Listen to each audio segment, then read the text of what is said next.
Saniyat the Judge Recipe, assalamualaikum mga kumari ko. Kamusta po kayo at sana ay okay kayo? So, ito yung paborito ng aking amo na recipe ng chicken. Okay mga Mars, ito po ang ating mga gulay na gagamitin. Sibuyas bawang, carrots, bell pepper na green and red, and fresh garlic. Maglalagay tayo ng asin dito muna dahil gagawa tayo ng parang pangsabaw niya, yung pang sauce niya Mars.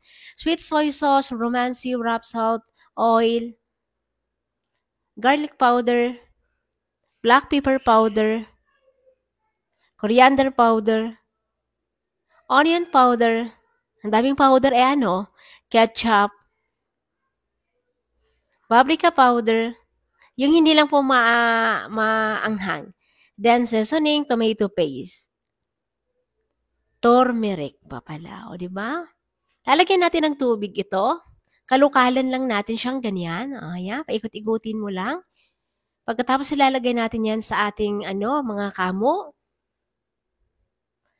Nagdagdag ako ng tomato paste dahil hindi siya mapula. Gusto ko kasi yung mapula. Yun yung request mga mare. Ang nako, iingay talaga nila. Sorry talaga guys. Ewan kung naririnig niyo kung carry ng mic kung hindi marinig yung mga boses nila. Paborito talaga ng amo ko to mga kumarik. Wala talagang natitira dyan pagka yan ang niluluto ko. So good morning. Minarinate natin kagabi. So umaga na. Naglagay tayo dito ng bawang at saka sibuyas. Dahil nga lulutuin natin ng mga saglitan lamang itong ating chicken. Guys, pasensya na kayo sa aking boses ha. Alam niyo naman, pagka sobrang tag-init, trangkaso, pagka sobrang taglamig, trangkaso. So wala talaga. Ang kailangan niya ay umuwi ng Pilipinas. Ayan mga mari ko, tatakpan natin. Then kalid-kalidan natin ganyan. Talagkob and tapaya yung manok natin. Okay? Ganyan siya.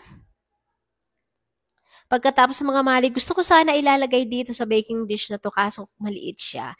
So, ito transfer natin sa ating glass. Ayan mga Mars. Nako, diba? Ang ganda-ganda niya tingnan. Kasing ganda ko. Charot. Okay mga Mars, yung ating hinapcook, hindi siya half-cook, yung ating sinandag na manok na hindi naluto ay ilalagay natin dito. Kung gusto niyo maglagay ng rosemary, lemon, fresh onion, mga sili-sili dyan, bahala kayo kung gusto niyo maglagay. Siyempre, minsan nakadepende sa budget, no? So, kung wala naman kayo, okay lang naman. Ako mga kumari ko ay nakakalagay talaga ako kapag kompleto ako. Pero pagka hindi, ay yun. Ang wala dito nga mga mari ko ay yung ating sili. Hindi ako nakalagay kasi ubos na po yung sili natin. Maglalagay ako ulit dito ng pang-decoration na onion. Mura ang kilo ng onion dito, kaya naglalagay ako. Kasi sayang din naman, mabubulok lang din.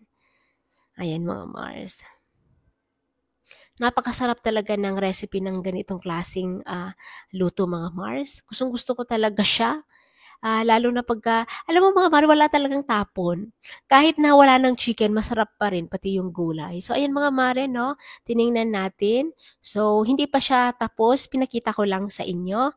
Ayan mga Mare, niluto ko siya ng 2 hours na low heat.